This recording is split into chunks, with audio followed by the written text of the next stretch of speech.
الحمد لله الذي أنعم علينا بوطن من خيرة الأوطان وأكرمنا فيه مظلة الاستقرار والأمان، وأشهد أن لا إله إلا الله وحده لا شريك له، وأشهد أن سيدنا محمدا عبد الله ورسوله المبعوث بالهداية والإحسان، وصلى الله عليه وعلى آله وأصحابه ومن تبعهم بإحسان إلى يوم البعث والثواب.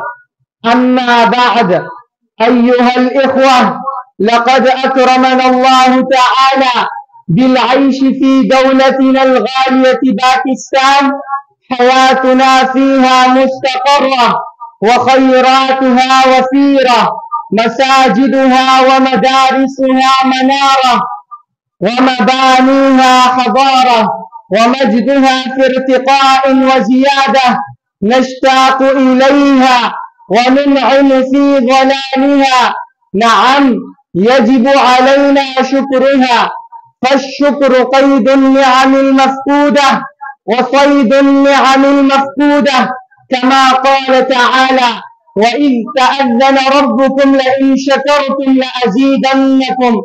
أحبتي، إن من تمام الشكر لنعم ربنا في هذا الوطن أن نستشعر المسؤولية عن حمايته والدفاع عن كرامته، فهنيئا للعيون الساهرة التي تحرس وطننا العزيز، التي تقام فيه شعائر الله وشرائعه، وتحفظ فيه دماء الناس أموالهم.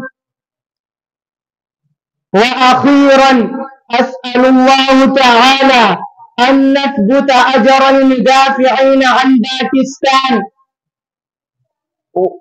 وأن يجعل خالص أعمالهم في ميزان حسناتهم، وأن يوفقنا